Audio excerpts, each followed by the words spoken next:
We're back with another episode of Can You Reach That? Can you reach that? How's everything been, man? It's been hot out here. Yeah, man. It was a interesting drive on the way over. Is that right? Yeah, I feel some kind of way about left lane campers. Oh, man. So let me guess. You're going a brisk 70-ish or so. Yeah, something like that. Someone swerves in front of you and decides to aggressively swerves in front of you and decides to slow down to 30. No, just somebody doing 65 in the fast lane. Yeah, I hate it. Completely bugs me. That's the one I hate it.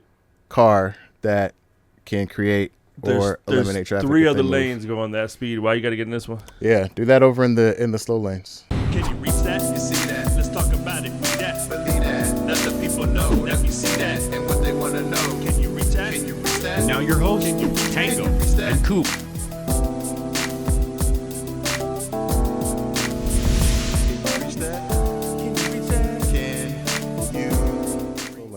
So yeah, Don't do that in the fast lanes. I'm a big man when it comes to as you call it, the left lane campers. Yeah. I hate it when I'm flowing and there's nothing in front of me, there's nothing behind me, but the dude next to me decides he's gonna aggressively just swerve in and then drop the speed down by 20 miles less than we were going. It's like you went 10 miles faster than I was going to get in front of me, but now that you get in front of me, now you're gonna drop it all the way down. No. Yeah, stupid. So I'm good.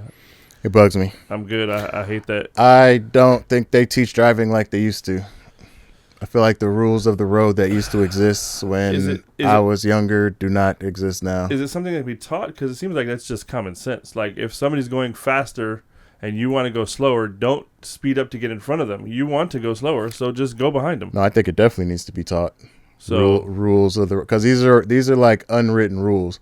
If you're a driver, you know, like the rules of the road. Like there's certain things that you pay attention, especially if you're a defensive driver. There's certain things that you pay attention to. Hey, slow traffic, keep right is a huge don't understand why people still don't know how to merge. Pass on the left and not the right. Like these are things that, as a driver, it seems like it's common knowledge, sense. But it's not.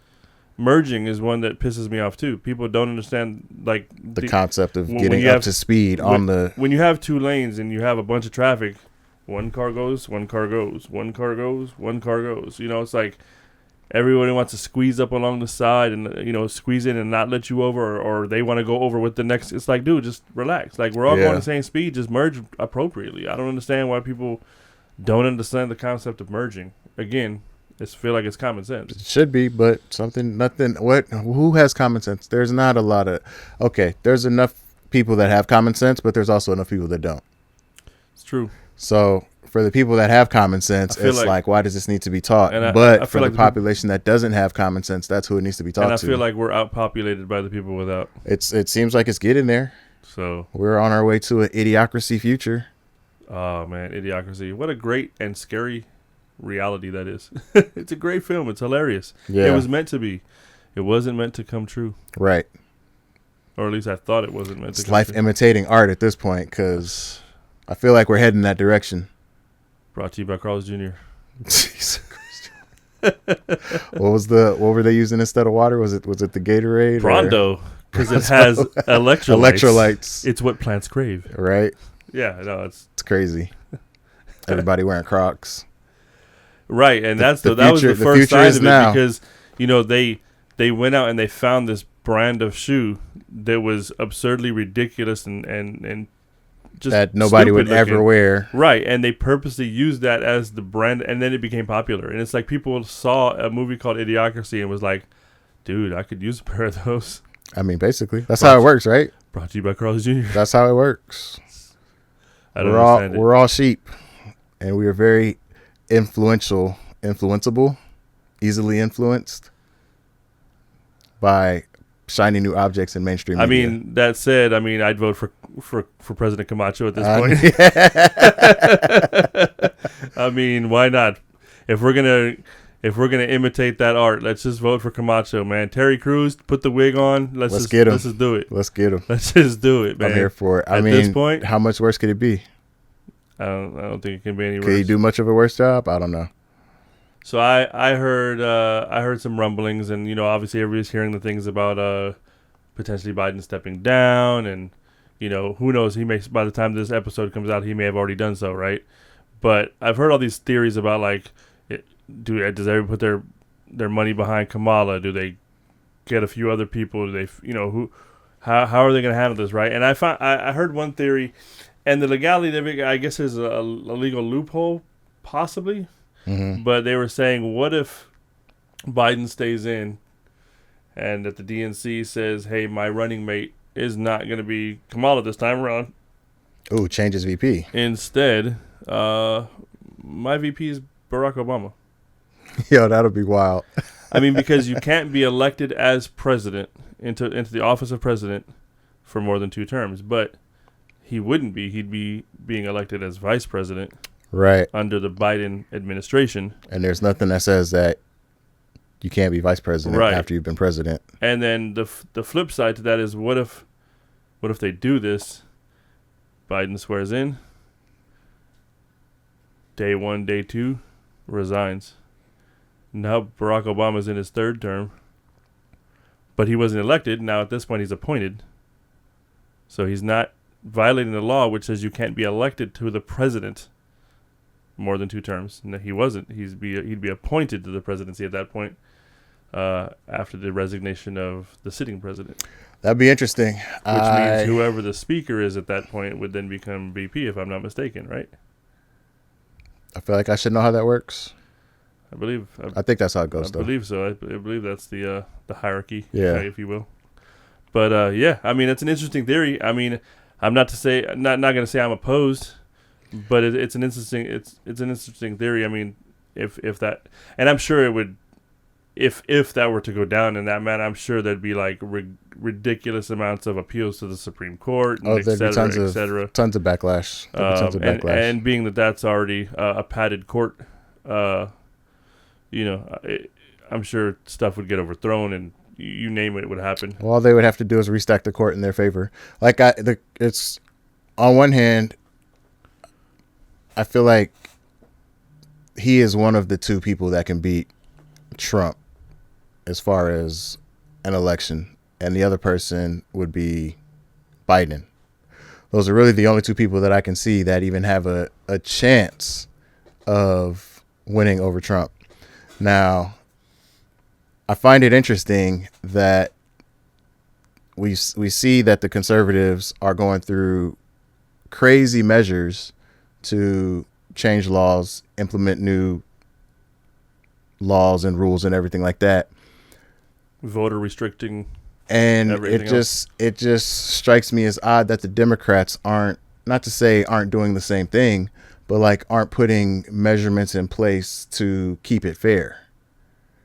Because, I mean, why not, at this point, why not stack the Supreme Court? I mean, they already did it. They literally did it already. Right. All we're doing is counteracting what they've already done. I think the morality behind that becomes an issue, right? Because now you stack it one way, next president comes and stacks it the other way, and vice versa, and it's just going to become a never-ending. And then you're going to have the Supreme Court that's just, I mean, how many Supreme Court justices do you need at that point? But we're already there. I agree. They've already started that. Unfortunately, the 2 parties aren't willing to come together and actually sit down and compromise on these issues that we have in this country. And until that happens, like, it's only going to keep getting worse. That's why I find it ironic when you have a side talking about the crime and the gangs that are coming over the border and this and that and all this other stuff, right? And I'm like, well, you're treating the government as gangs at this point, because when your gang doesn't get its way, you throw hissy fits and everything's fake and everything's corrupted and cheated and everything else. But then when something goes your way and it's maybe not the most legal thing, or it's been, there's a burden of proof, and it gets appealed, then it's a witch hunt, it's this, it's that, it's everything else. It's like you have one party that literally thinks there's no wrong that can be done. So it's just one of those give and takes. It's like there's not going to be any unity. There's not going to be any compromise so long as the mind state is, we have a Democratic president, but the Senate's Republican, so we're not going to pass shit. take that, Mr. President. You know what I mean? And it's the flip side. If you have a Republican president and then the Democrats own the Senate, they're gonna do the same shit, and we're not gonna pass shit. Because that's status quo. That's par for the course. They've already done it. We've gotten out of compromise, and it's a damn shame. That's why it'd be fantastic to see, because again, and we've spoken on this. We are not a two-party country. We've been running in that operation because it's just been the norm, right? It's the status quo. But technically, it's a no-party system. Technically, you vote for who you want. Technically, it's not a two-party system, but officially it is. Right, and that's the thing. But I would love to see a couple of independent people come in, not Democrat, not Republican, and just start introducing progressive thinking, progressive ideas, et cetera, et cetera. And I'd like to see certain, even House members, Senate members, things like that, running on independent tickets and just let's change this whole ideology that we have to be either Republican or Democrat.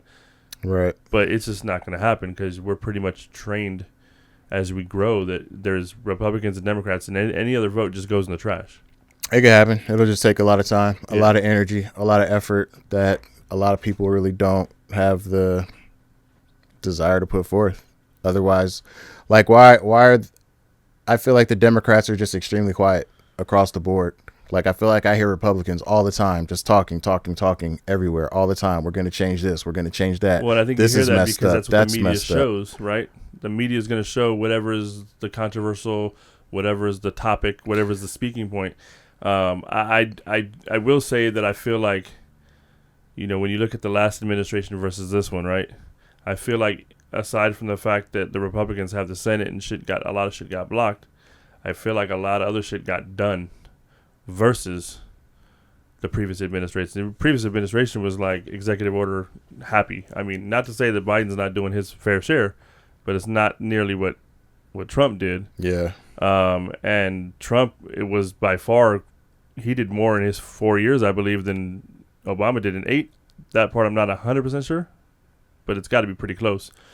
I don't know. I just feel like he had a better flowing system than Obama did. Unfortunately, there was just a lot of roadblocks put in place for Obama when he was in office. That's what I'm saying.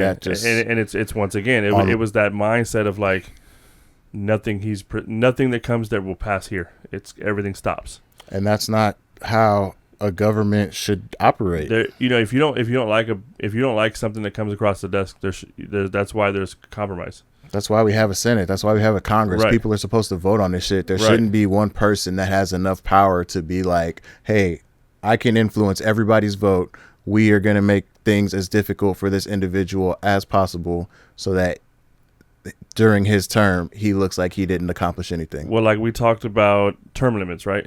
Mm-hmm. But the flip side, term limits aside, which is I'm still all for, I think another factor in being a senator, being a congressperson, you have to do something, at least present something. You have people who run their mouth all over the news and press conferences and rallies and etc. that have never once passed or even presented a bill or legislation of any kind. Right. And they're proud of that. How are you representing your constituents when you're literally presenting nothing? Yeah. All you're doing is rambling on microphones where cameras are rolling, and that's that.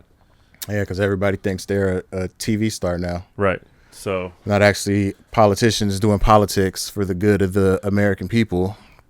It's ridiculous. I mean, everybody's pushing their own agenda. It's crazy.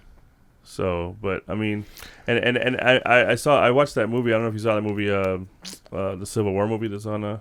I did see that movie. I saw it, and it's interesting because no one wants to get to that level. I mean, but it's interesting the way they did it because it had a lot of real to it.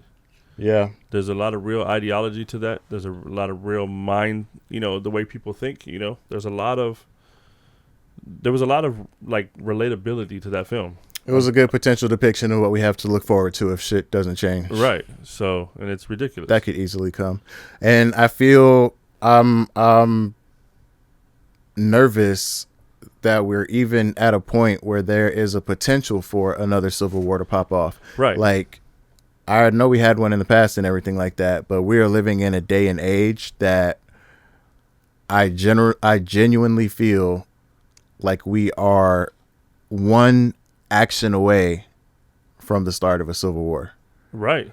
And it could have been the assassination of Trump. Right. Right. And which also leads to another issue, because if it does get to some type of left versus right scenario, one side of the line is heavily armed. Right. And one side of the line is anti-gun.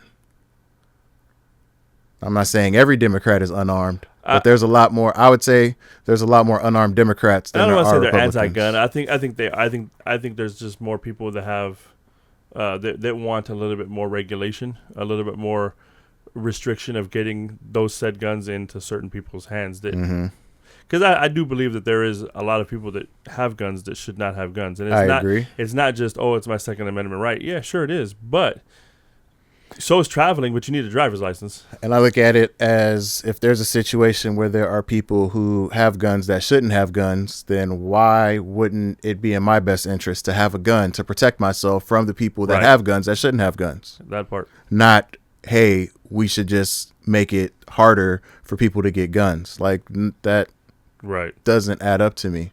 Yep. If anything, it primes the American citizens for a potential government takeover, because you can't defend yourself against the government. The whole purpose of the Second Amendment is for the American people to be a well-regulated militia, right? To be able to protect yourself in the event of a mutiny, in the event of a takeover, in the event of any terrorism, foreign or domestic. And that's where we stand, right? Pretty much. I mean. It's an unfortunate reality that we've come to. And, in my lifetime, I thought that it would never come to this, because we're supposed to be the modern developed country, right? Man, I thought we were so far past this. 2020 was an eye-opening. Well, the problem is when you have, how they, that saying, speak it into existence? Yeah. When you have somebody who's in front of the camera every day saying, we're a third world country, our country's going to hell, we're a third world country. We're a banana republic. We're this. We're that. We're at some point, those people who are listening to you, and that person who claims to love the uneducated, they start buying into it. Now you're like, oh crap, we're a third world country. We need to step up. So now they're looking like, oh, we need to step up and fight because we need to get ourselves out of this third world country. We're not a third world country. Right. We're not a third world country, but we have people out here who are using that fear tactic to guide their people into thinking this, so that said person's ideology and thinking will be the norm, right? And it'll be followed, I should say. Yeah. It's a sad truth, but it is what it is. I mean, it's crazy that movie was very spot on, unfortunately. Yeah, it's crazy that the extremes have taken center stage. You mentioned common sense, like that the common man, the common perspective, the centralists, if you will, the moderate, have allowed this takeover to happen, basically. Right. Because they didn't really put up a real resistance against it. Everybody just kind of jumped on board. Yeah, yeah. Anybody that was talking against any type of extremist prior to an extremist taking position have all flipped sides. Yep. Prior to, don't do it, they get elected. I endorse. Like, what? Okay, so it's all for show. It's all for show. What's the point? What's the point of having a government if no actual shit is getting done in the best interest of the American people? The only people who are really benefiting from this whole situation are big businesses. Right. Big businesses have their hand in a lot of pockets affiliated with the government. Right. Big businesses. We talked about in the past too. That's a huge problem. Big businesses have influenced a good portion of the tax code by the IRS, a federal institution. Right. There's a whole section in there about business deductions, business expenses, making it easier for people who are rich to keep more money in their pockets and not pay their fair share of taxes. But the middle class and the lower class, we make sure we get our money from them. Right. Right. So it's like I'm barely making ends meet as it is, but I'm getting taxed at 25%. And because you're a business and you can write your expenses off, you can effectively bring your tax down to less than 10%. Right. I mean, there's plenty of businesses that pay next to nothing compared to what we pay. You know what I mean? The gift and the curse. It's so to me, that means that if I want to take advantage of the system, then I got to figure out how to set up myself as a business. Right. Because those are the only people who benefit. The businesses benefit. Yeah. The individuals don't. The individuals provide the labor for the businesses that are making the money. Right. Agreed. CEOs making 30, 50, 150 times what their lowest employee makes. And then sit there complaining about how if there's a increase in wages that they'll go bankrupt. No, you won't. Right. No, you won't. Right. You yourself just won't make as much because you'll still be fine, but you still want to make that big number dollar that's just way beyond anything your workers would ever see. So you don't want to compromise that. I'm making $30 million a year. I heaven forbid if I have to make 28 this year. Right. If I have to take a $2 million loss in my salary, I'm screwed. Yeah. Really? Because that sounds like money mismanagement. 100%. Yeah. If you're that tight. Yeah. If $30 million will do it, but 28 won't. Yeah. Something's wrong with the way you're managing your money. I'm sorry. So give them people their fair wage. You know. That's crazy. It's so crazy. It's ridiculous. It's just getting so hard out here, man. I wanted to talk to you about the movie, man. There's a movie called 1992. You know, I know we were pretty young when the riots was going on and whatnot, but that movie, I don't know if you saw the trailer. It's a death row film, which that came as a surprise. I didn't know death row was going to be releasing films. I'm kind of stoked. You know, death row is a very familiar entity to me growing up. So and then I saw Snoop Dogg as executive producer on it. Ray Liotta, Tyrese, a few others are in it. I saw the trailer, man, and I was like, holy shit, I got to watch this movie. Like, it looked good. Yeah, it looks good. I'm looking forward to it. It's a little heist going on during the riots. Yeah, that part is crazy. It's interesting how they put that little twist on it. Right. So a little bit that didn't really happen. That's not based on a true story, is it? I'd like to think not, but I mean, who knows at this point, right? Probably. But no, I mean, the movie itself, I don't, to be honest, I don't remember if it said that at the beginning or the end. You know, I know sometimes they tell you, but all I know is I watched that trailer and I was just like, yeah. And it just said coming soon too, so I don't even know what the date is when it releases, but I just know that I'm on board. Like, just on that first trailer, I'm on board. I think the production value looked really good. Yeah. The acting talent is there. I mean, Tyrese, it kind of gave me Baby Boy vibes. Mm-hmm. But like Baby Boy all grown up. But it's like whereas Baby Boys actually took place much, further after 1992. So it'd be like a reverse, maybe some Benjamin Button action, some Benjamin Button Tyrese. Yeah. But it had that same vibe. That would be Tyrese's dad. But I could see him being his acting in that film, being very reflective on his past. Yeah. He's got that established OG vibe to him. So no, I think the movie lines up well with the riots. I think it depicted it well inside the trailer. So I'm anxious to kind of check it out. Yeah, that'll be dope. Buff, man. That's just one on my list. I'm gonna definitely watch. That'll be dope. I want to go see that. Do you remember where you were when the riots popped? When they laid the verdict down? Do you remember? When they laid the verdict? I mean, it all happened around the same. I remember being at school and seeing a plume of smoke, and then finding out later that was Fedco. Dang. So I do remember that. Culver City. Yeah, I was in, I don't even know the name of the area. La Cienega and, wow, what's that cross street? I don't even remember. I was literally like 2 blocks away from where there was a whole lot of activity going on. I can't remember the name of the crossroad. So long ago. Because it was like 8th grade. It had to be in like 8th grade. Right. Yeah, I just remember being at school and we saw we saw a big plume of black smoke, and then we found out later that was Fedco, the tire center. They had that tire center on the side. Yeah. So aside from the store being looted, the tire center was being burnt. So the tires was creating that huge. That's crazy. Did you come up on anything? I did not. I did not. I was over there in Culver City. Not to say that shit wasn't going, people wasn't doing shit in Culver City. I don't think it was the focal point. A good point. Yeah. But I know people that They went out got there. some stuff. But I did. I did. Yeah, it was crazy times. Being older now, reflecting.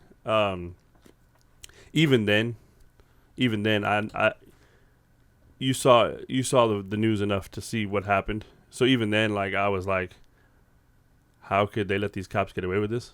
Even as a young child, I'm like, how? Like they literally, like, it was, like you said, 8th or whatever it was, 7th, 8th grade, whatever. It was clear as day what they were doing. They weren't detaining him. They weren't, holding him to arrest him. He wasn't doing anything. Right. They were just whooping him. So just having that in my head, and then obviously, where we grew up, it was very diverse. I could see pain in people's faces, adults and my peers. So I was definitely like, I don't want to say moved, but I was emotional to a certain degree too, because I knew that was wrong, but reflecting back as an adult, aside from the wrongness, I look at like, I know people talk about like, oh, they tore, they tore down their own communities and they did this and all that. And I get it that in retrospect, probably not a good thing, right? Go get the rich people, go get the people who have more pull in this scenario to a certain extent. Yeah. Not that any of it's right, but just reflecting on it, man, like the pain and the frustration, there's like not one person that could sit there and compromise with their own inner self to go, let's not do this here. Your emotions are already taking over way faster and way stronger than anything you could call reason. So what happened in LA at that time was traumatic. It sucked. It was devastating, but sort of needed to a certain degree. Unfortunately. I mean, it's just it had to be done. There had to be a wake up call. And what sucks is that here we are talking about this umpteen years later, and I feel like it's not that different. No, history's repeating itself. History always repeats itself. It's not that different. Like I feel like every 30 years we go through something like this. Yeah. So we're in the 2020s now. 30 years ago we had the 90s, so now we got the riots. Right. What was 30 years before that? The right. 60s. Right. Civil rights. Right. So every 30 years there's a clash between what the government is doing and how oppressed the people are feeling. Yeah. And I feel like it's a generational thing. So do you think this movie is coming out as a reminder? Like the timing seems like, now that we're discussing it, the timing seems like damn near like. I think that could be coincidental. I think more. No Hollywood agenda.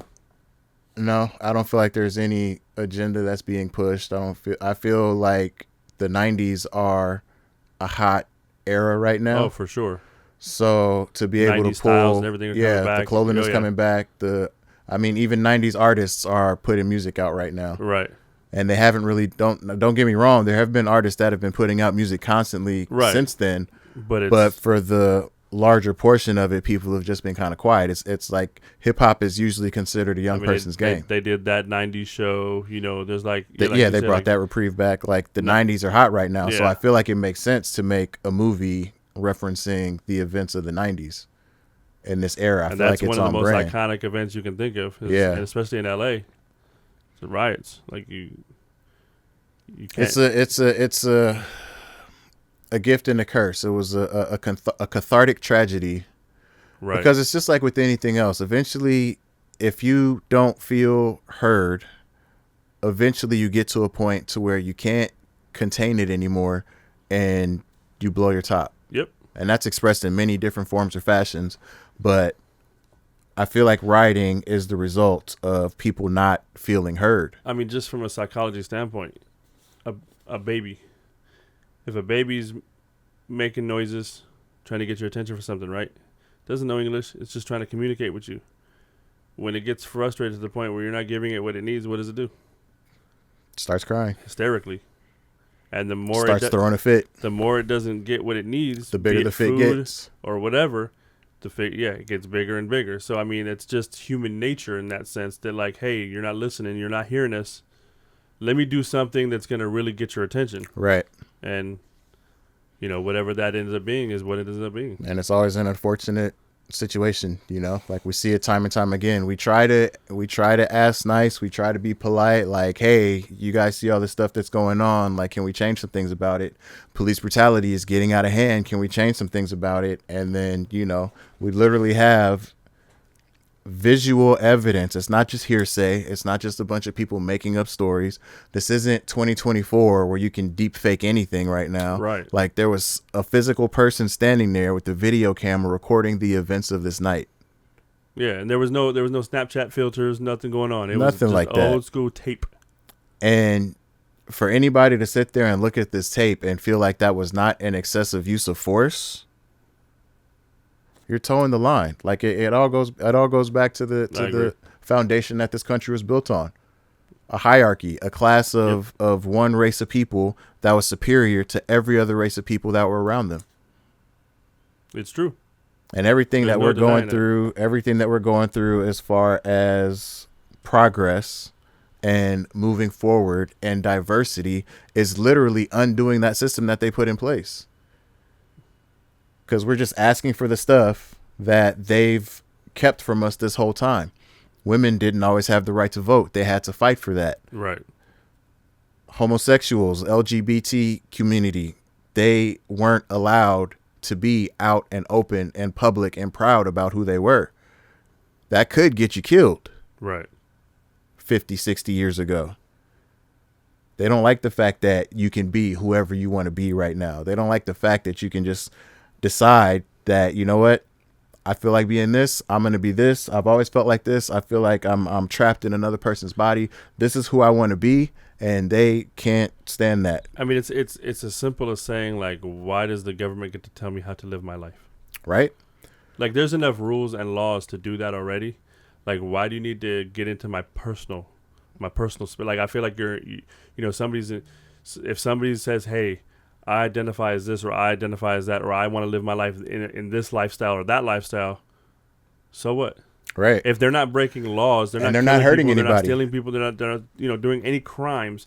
They're just living their life a way that they want to live. Who cares? They should be able to live. Ironically, the people that are inflicting this control don't want to be told how to live their life. Right. I want to tell you how to live your life, but you can't tell me how to live my life. Right. If you are... And the notion I hate that I hear is all the time is when you hear people going, they're imposing their lifestyle all over me and all over. How? They're just living, dude. You're observing how you want to observe what they're doing, and you're taking that personally. You see it as a threat. Like, let people live their lives. Like, that's all people want to do. They want to sustain a steady income, provide for their families, live their life. That's it. And they don't want to allow people to do it the way that they want to do that. Like, can you tell me how any oppressed group, or what oppressed group, has a controlling entity in how this country operates? Right. I can't think of any system. And the other side of it is anybody living their life a certain way. How is that affecting the people who are complaining about said person? Right. Like, if this person's living his life as a gay person, and you're saying, "Oh, gay, it's not right. It's not this, not that." It's your opinion, and you have every right to that. But how is him being gay affecting you? Right. It's not. It's not. The fact that somebody's gay and you're complaining about it is just you complaining about it. Right. So stop. But now you're telling him to stop being gay, or he needs to be fixed, or he needs to be this or that. You're It's now like imposing. You're your not doing will. what you're saying. Yeah. Right. You're telling him not to impose his lifestyle on you, which somebody's not, because they're living their own life, and you're When the one that's bitching about it. Exactly But what they're doing. yeah, but now you're imposing your ways on him by telling him he can't do this. You know, it's like, just let everybody live their life the way they want to live their life. Who cares? Yeah, it's crazy. If you're not doing the you know, if you're not committing crimes, killing people, stealing from people, you know, whatever, just let them live. Like, why? There's no need to regulate your personal life. We should. That would be a great way to live. Like, using abortion as an example, there are people that are for abortion. There are people that are against abortion. People that are for abortion should not make people that are against abortion be forced to have abortions. Right. And people that are against abortions should not stop people who want abortions from having abortions. They're available. we have the technology. If you want to do it, let's try to make it so that you can do it as safe as possible. Right. Instead of what's happening now where people are literally having to go to other countries. Which is sometimes more dangerous. Right? So, like, why wouldn't it make sense to, okay, we obviously, there's always at a minimum, and there's more than two facets of any subject, system, opinion, or whatever, but there are two primary outlooks. Right. Conservative and liberal. Canon and Nikon. iPhone and Apple and Android. Like, there's always two primaries. There's a whole bunch of other options, right, but there's always two that seem to be the big opposing forces. Right. Instead of one group trying to tell another group what to do, we could easily, I say easily, it wouldn't be easy, but like right, in theory, we could easily create a system that works for both people.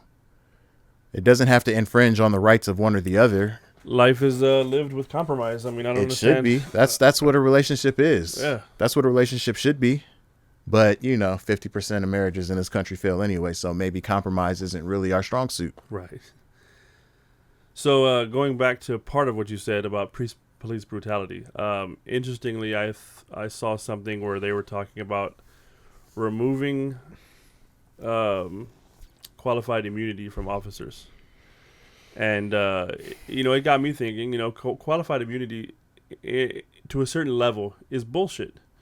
Because, and it became more bullshit when I heard a cop respond to this. Mm-hmm. And his response was, hey, listen, there's not going to be any more cops if you take qualified immunity away. If I want to go into a spot to check out a situation and I rough somebody up, now I'm going to get sued for roughing them up? Yeah. Yeah, you should. Yeah. Why is your first go-to to go in there and rough somebody up? And rough them up, yeah. You know what I'm saying? Like, if you go into a situation with the ideal of de-escalation, which should be your first goal, right? Right. If you go into a situation with de-escalation in mind, and I get it, that doesn't always work because you might have an aggressive assailant or whatever. But if you go in there with that first step of like, I'm going to talk to this person, I'm going to investigate, I'm going to see what's going on. I get it if there's a live shooter, it's a different mindset, and I get that. But if you're getting called out for something that somebody's cursing loud in public and it might be disturbing the peace, or you know what I mean? Right. And you go in there and your first thing is I'm going to tackle the shit out of this guy and I'm guns blazing. Yeah, it's like, dude, like just go in there and be like, hey, how about just go in there and hey, what's going on? Talk to me. How what issue are you having? What's causing you to be upset? Right. And I get it. That's not going to work in every scenario. You don't know if the person has mental health. I get there's different scenarios, and it may sound easier said than done. But the problem is, I think more often than not, you have people going in, and if there's somebody who's loud, instantaneously the adrenaline kicks in, and then now you have to either match or surpass that aggression, and that energy. And thus, you go right to the physicality of it. Right. And I think if that's the case, especially with body cams and everything else nowadays, if you go in there in a situation, this dude's yelling because, he doesn't want to show his receipt at the door at Walmart, which ain't against the law. And you go in there and you just immediately, you're just forearming the dude in the chin and taking him to the ground and put him in cuffs to throw him in your car. Well, no, yeah, you should be sued. You should be. You shouldn't have qualified immunity at that point. Over an unshowed receipt.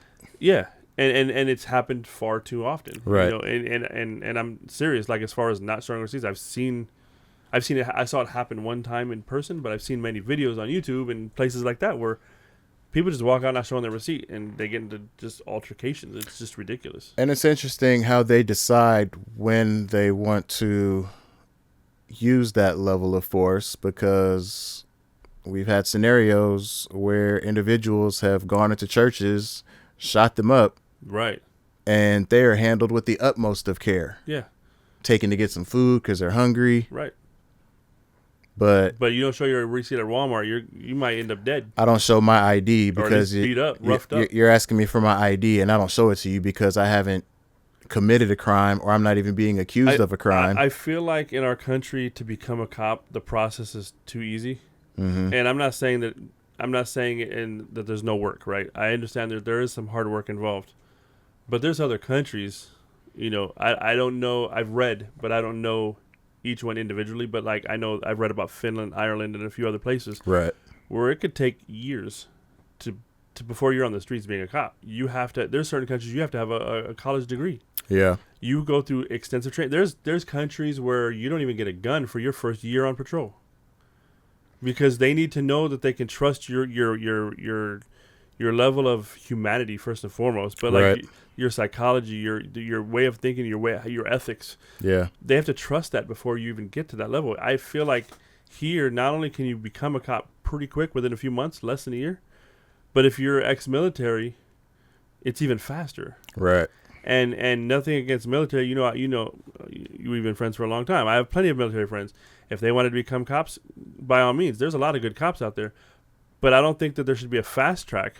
I get it. They may have some extensive training that maybe a civilian coming in to be a cop doesn't have, and I get that.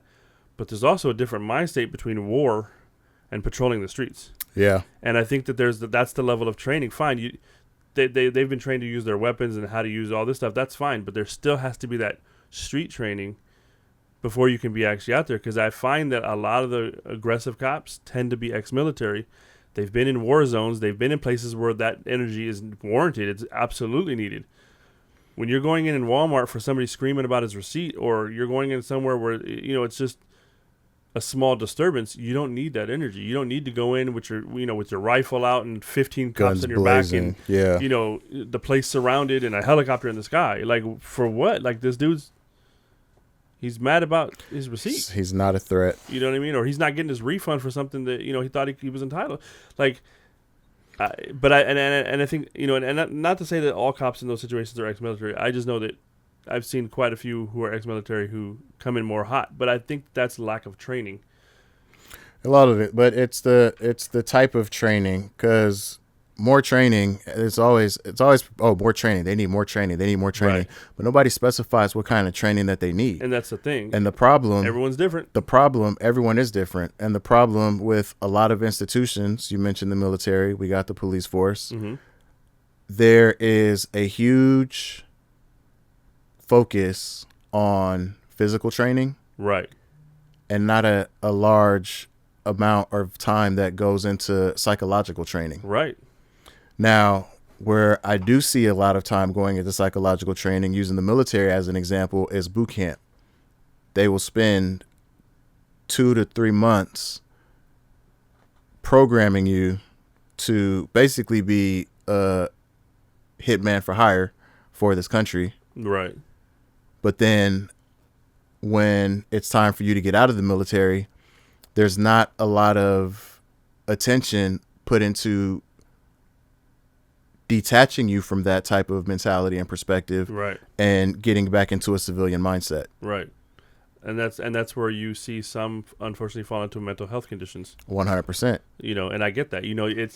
It's one thing to be debriefed, but it's another thing to be deprogrammed, for lack of a better word. Yeah, that's a good way of putting it. That's really what it is. Or just putting yourself back into the civilian lifestyle. I mean, it's hard. And again, and that transition between that training and then going, okay, I'm gonna go into law. I'm gonna be a sheriff, or I'm gonna be a highway patrolman or a cop. Because it's familiar. It's familiar. I'm gonna have a gun on my waist. I'm gonna do. I'm gonna be right back in my zone. But that zone is different because now you're not driving going up the against street and there's enemy. 15 militia members shooting at you. You're going up the street because someone got bit by a dog sometimes, or somebody's mad because this neighbor cut that neighbor's tree that was overhanging his fence. Do you go in guns blazing because there's two neighbors yelling at each other? Right. No. Shouldn't, but it's the whole system is set up for. But back to that point, like I think qualified immunity, I'm okay with that being. I don't think it needs to be removed, but it needs to be shrunk. There needs to be levels of it, because if you go in there and you have that mentality of I'm going to rough this person up, and that's what you do, and it's on your body cam, and you didn't even give it a chance to de-escalate. No, you should be held accountable. You're held accountable at that point, because I feel like once that level of accountability comes into play, I feel like you'll have much better cops to a certain level. I mean, there's still going to be the bad cops. There's bad people in every job.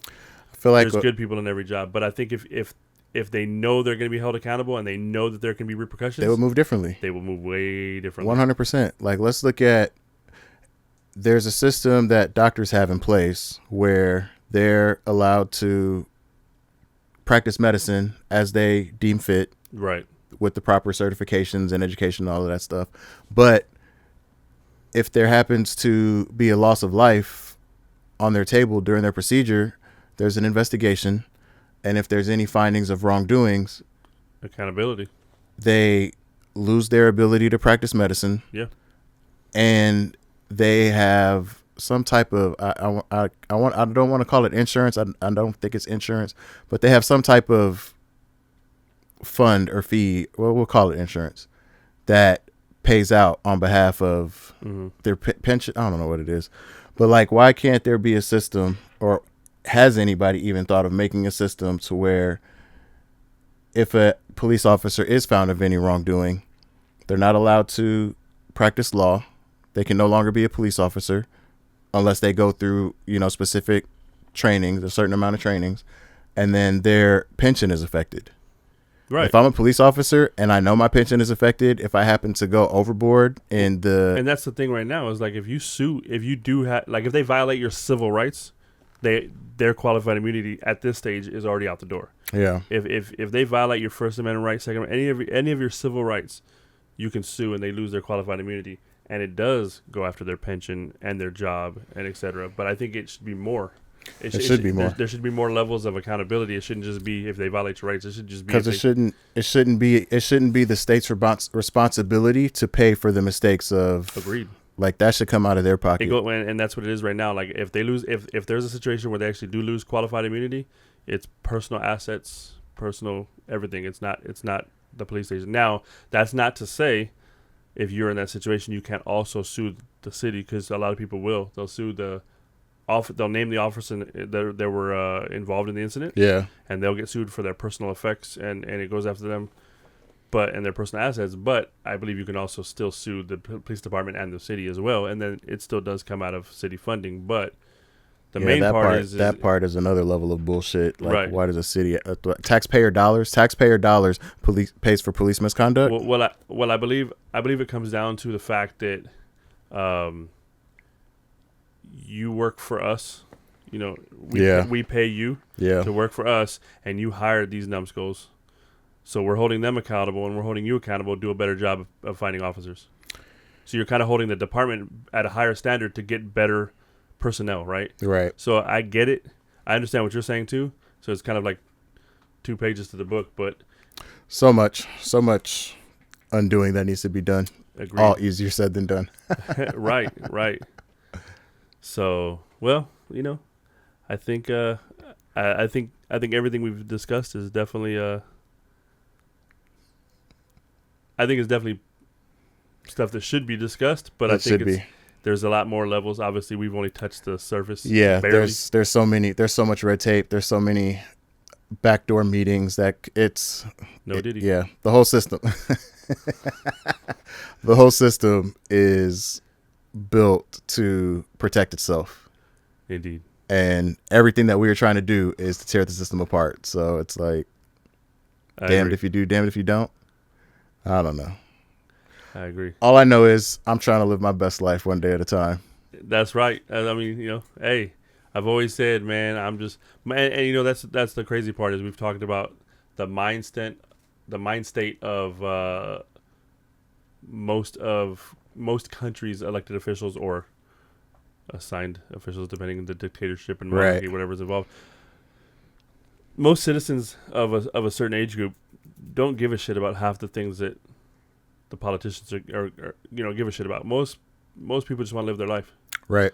They're not in that Cold War, state of mind that some of these older generation people who are running countries are in. Yeah. And that's the shit that sucks. Is like most people just want to live their life. They want to live their best life, and that's it. Hey, I'm trying to build a compound, man. I want to have, I think a lot of people's goal at this point, man, a family compound, a couple houses on a big old plot of land. On a plot of land, yeah. That's all it. I'm looking at. Ownership is the key, and we're not really raised to be owners. Everything that we're taught, basically pushes us in the directions of being labor.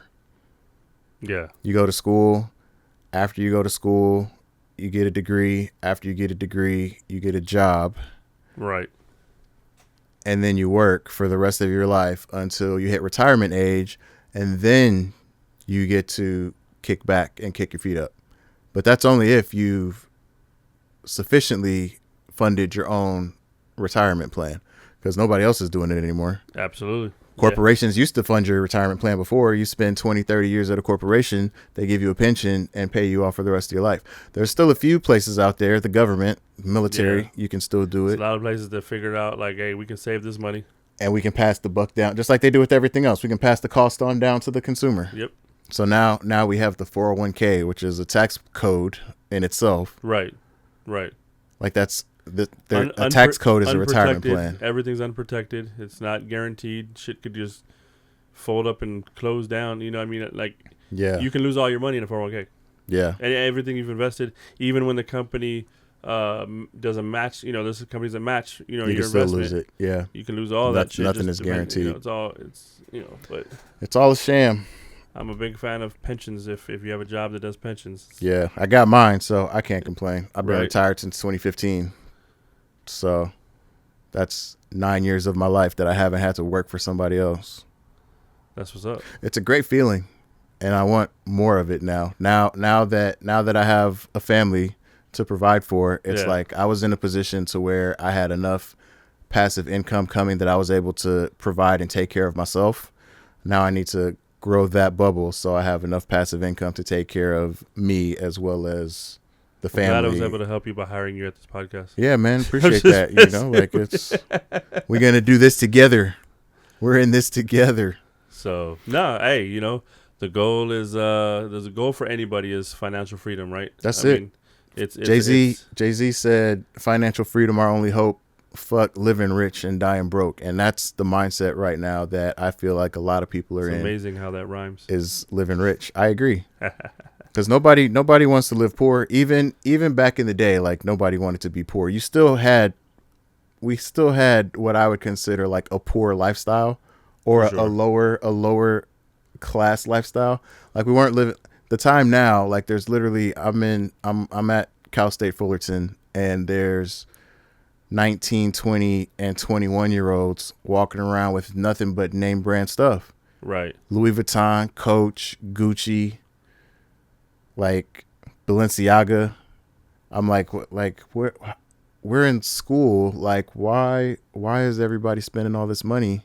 But that's the society we live in now. Yeah. Like you have to, everything is a status. Everything's a status. Everything's an image, and everything's constantly on social media. So, you might be in that one room townhouse, apartment, whatever, studio, right? Paying $2,500 a month for that studio, one room studio. But if you can take pictures with certain brands and certain, things that make your status look more than it is on social media, you're showing off to your friends that, hey, I'm living my best life. I'm living big, right? But, it's like once that phone and that social media, the camera turns off, you're like, shit. There's a lot of people like that. It's different. Struggle. So we're to a point now to where we already call it social media, because we have media and then we have social media, and I feel like we're getting to a point to where there's life or lifestyle, right, or reputation or whatever you want to describe it as, and then you have your social representation, your social lifestyle. Yeah, it's nearly a second life. It's like you have your life online, and then you have your online life, and it doesn't necessarily coincide. It's two different pathways. It's the perceived path, and it's the reality. Yeah, the reality is what the close friends and the close family see, but the people who are just following you for the means of following you on a social media site, they're seeing what you want them to see, and portrayed the way you want to be portrayed, and yeah, and then you're spending all your time looking at, like, it was different before without the phones, without the social media. Don't get me wrong, we had television, we had things like that where you could see stuff outside of what was right around you, but you were basically comparing yourself to the people that you were involved with. Now you're comparing yourself to the world. Now you're comparing yourself to the Kardashians, right? Because you see them all the time living this great life that everybody wants to live. Like, basically they have enough money that they can buy and do whatever that they want to do. At this point, I feel like that's the American dream. capitalism, consumerism. Like people just seem to be chasing money. I just need more money. I want to be a millionaire. You could say they're trying to reach that. Ah, snap. See what he just did right there? So that's a yeah. But no, I mean, it's true. I mean, people compare themselves to what they see, and then it's a competition. It is a competition. It's literally a competition. It's like, oh, he got that. Oh, watch, I'm going to take this picture and make it look like this, and I'm going to do that. You know, I'm going to go rent this car and make it look like, or I'm going to take a picture in front of somebody else's car. Somebody else's make it look like it's mine. Yeah. Like you got it. Like you have to be on brand, literally. Like you can't be walking around here in some off-brand stuff, or else society's going to eat you up. It's crazy. When your Jordans are purchased off Temu. When you got the Team Jordans. When you got the 6 rings. Right. You know, like, oh. Like brand new pair of shoes. I just spent $100 and some change on this brand new pair of shoes, and you're gonna look down on me because it's not this, because you wouldn't buy it. Right. We used to I know a while back, like you know I'm a sneakerhead, so there's a while. That wasn't a shot at you, by the way. No, I understand. I know where you're going. I got my Nikes on right this now, so I ain't even done. No, we used to, you know. I don't want to say I coined it, but I don't know anybody else who said it. I just kind of said it one day where they were talking about this. One guy was talking about shoes and all this stuff, and he was talking a lot of shit for not having, if you're gonna call it the status of shoes that would warrant the shit talk that he was doing. Right. And one day I just said, you know, you're sitting over here with your Big 5 Nikes, and you're trying to talk, you know, and it's like. And that kind of stuck, so we kind of ran with the term Big 5 Nikes for a minute, and that's crazy. And the reason being is because, you know, whenever you got the Big 5 ad back in the day, and you look at the shoes they had in there, it was some Nikes in there you never saw once at a Foot Locker. You never saw it anywhere else. It was like everything in that ad was a Big 5 exclusive. Right. So, right. Literally. And it was like the bottom of the basement, you know, whatever factory that Nike's up using. You know, those were the rejects, and it was like, just throw them at Big 5. So those are the Big 5 Nikes. You never see no shit. That's crazy. I used to wear Big 5 Nikes, so I took that kind of personal. Well, hey. It wasn't a shot at your Big 5 Nikes. Yeah, man. Wifey's getting me into it, though, now. I've been a sneakerhead. You know, coming up, you know, my parents, they tried to get me some all right shoes, you know, when they could, you know. But it was more of a life lesson, you know. If you want them prized Jordans, you want them prized things, earn it, you know. And it wasn't just earn it with grades; it was like earn it. Like you got to get you some money. And so it wasn't until I started getting money when I got my first job in high school, I started buying my own shoes, and you know, just kind of flourished from there. And you know, now that I'm older, I see shoes, I'm just like, oh shit, I remember. And now they're doing a lot of the throwbacks, like, you know, they re-released the original pennies, and you know, I'm like, yeah. In fact, the Foamposite one, the first pennies, the first Penny Pro Foamposite ones, they're re-releasing those coming up. So I'm planning on up. You got them on the list? Of course I do. So yeah, I love. I mean, I say my top 3 shoes that I have, and most of what my collection comprised of, is Jordans, Kobe's, and Foamposites. Mm-hmm. I don't have much else. I have a couple other, you know, things here and there. I still got some Timberlands that I rock every once in a while. You know, I got some other stuff, some other Nikes, some Air Maxes. You know, those are your big 3. But my big 3 is Jordan, Kobe. Kobe's are just so damn comfortable. Really? Like, I mean, there's something about the Kobe shoes, especially like, you know, the Protros and the 9s and like that whole. I think once he ruptured his Achilles and they got more involved with like the design of the shoe and the support, they just became mad. Even those super high top ones he came out with, I got some of those, man, and like even hooping in them, they're comfortable. So I get why they're the most worn shoe in the NBA right now. But still, they're just comfortable shoes. But yeah, I love Jordans. Not every Jordan is comfortable to hoop in. Like I love Jordan 11s. Okay. They're just not. I mean, can you hoop in them? Absolutely. Are they comfortable to hoop in? No. Not your first choice. But they're dope shoes. Yeah. I love the way they look. I just love the style of them. There's a bunch of Jordans like that the style is great, but to hoop, and I think that's just shoe technology growth. Yeah. But for that matter, Foamposites, man. Foamposites, I love them. You can't crease them. They're never going to crease. They got that glisten on the side. They're just, you know, they just got a good look to them. You can hoop in them. They're a little bit heavier as far as other shoes are concerned. They're a little bit heavier. And again, since they don't crease, there's not that much flexibility. But I just love the style, just for just to wear. So Yeah. but that's my top 3. It's certain Jordans, not all Jordans, certain Jordans, Kobe's, and foams. So that's my level to shoot them. Yeah, I feel like my favorite Jordan right now is a 3. Jordan 3s are dope. I like the 3. And I saw Jordan. Ironically, I saw the new Jordans, the 39s are dropping. I don't have much interest in them. I like the classics. I think I'm good 1 through like 14, and 14s and 13s are only certain colorways, and then after that I kind of spill off. Yeah, I was just gonna say, like, are there any Jordans that are popular outside of that, like above let's say a 15? I don't really feel. I don't want to say no because I don't know, but as far as the sneakerhead, and I'm not speaking on the sneakerhead community as a spokesperson, but just from your perspective, when I look at what people are buying and what people are into, I don't see people going, "Oh man, those Jordan 26s." Right. It's not to say he don't sell them and people don't wear them. Yeah, but no, I definitely feel like it's a 14 and below. Like I think the 13s and the 14s, it depends on the colorway. Right. And then the same sort of for the 12s, and then below that, it's kind of like you can get away with mostly everything, But yeah, that's just that's my opinion. But I feel like Jordan. I don't know, but yeah, sneakers, man. One day we'll have to like take the pops down and just put a whole row of sneakers. Shoes up. Yeah, I'll bring my Adapts over. Have you heard? I do have a pair of Adapts. I got 2 pairs. I got which 2 do you have? I have the OG ones, and I have the ones that look like they look like the mags. They were the same colorway as the mags. Okay. Yeah, so I got the. They're discontinuing the app. The app. Yeah, the support. I heard. I got the Adapt BBs and the 11 Adapts, the Jordan 11 Adapts. I wanted to get the black Jordan Adapts, and when they dropped, I forgot to get on time, and I missed out. Yeah, I mean, I like them more for the technology. I'm a self-lacing. Aside from a sneakerhead, I'm a tech guy. Yeah. So, I'm not even gonna lie. When the mags first came out and they were an eBay exclusive auction, I may have bid some fairly extensive attempts trying to get a pair. I didn't win. That's crazy. But I probably bid too much. And you still got outbid. At the time, it was too much. And you still got outbid. But had I got them, I would have been fine because of what they're selling for now. I would have been fine. Yeah. But I still got outbid.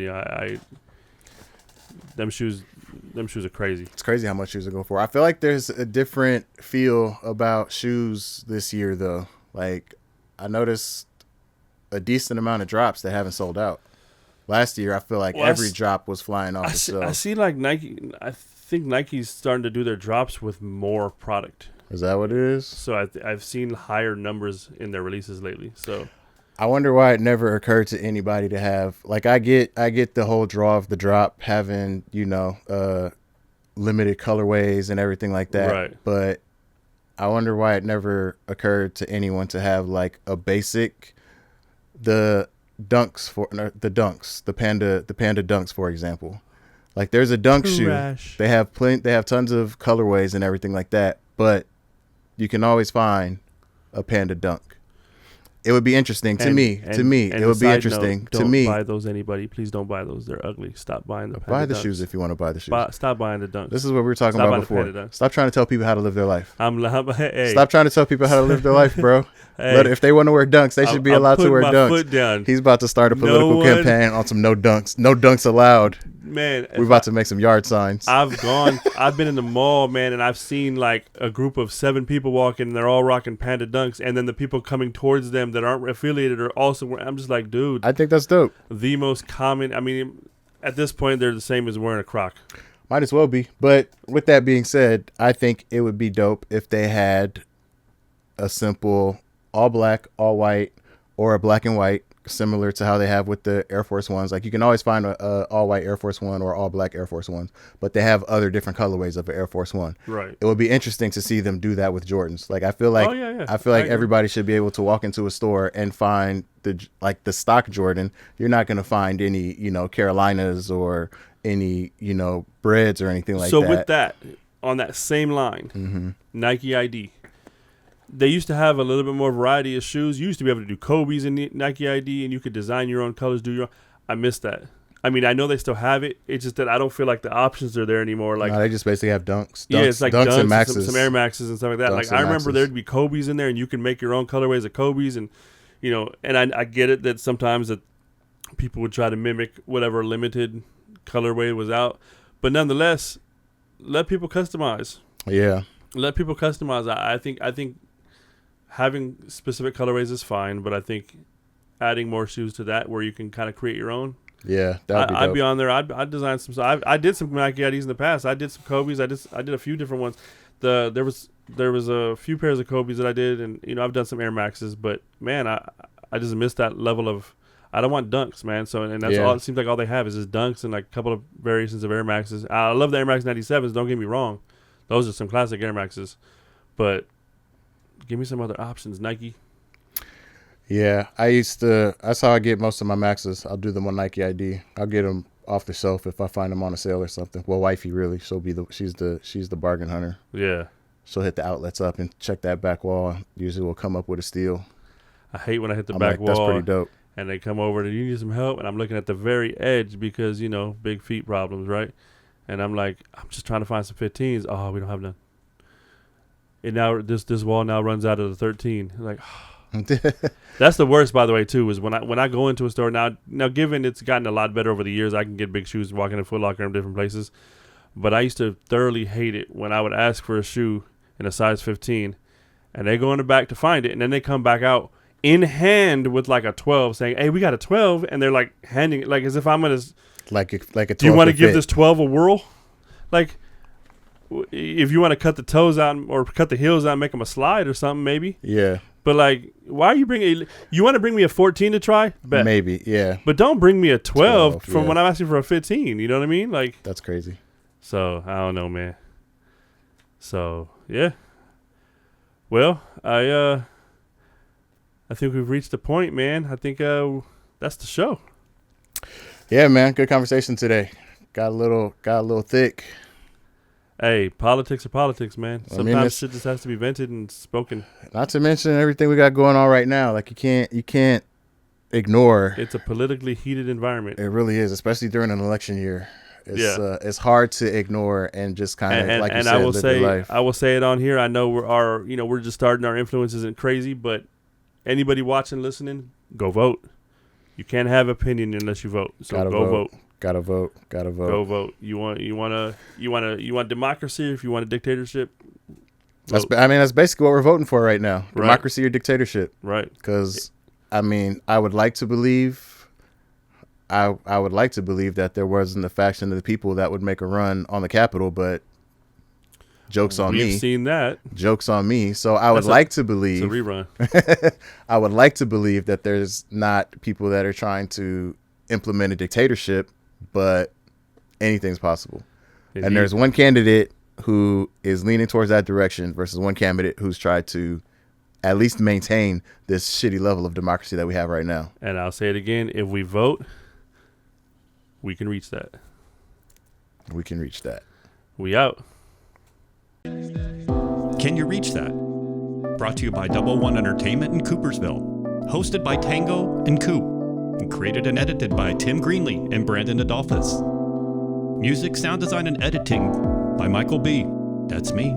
Visual art and graphic design by Jonathan Greenlee. Additional visual design by Timothy Greenlee.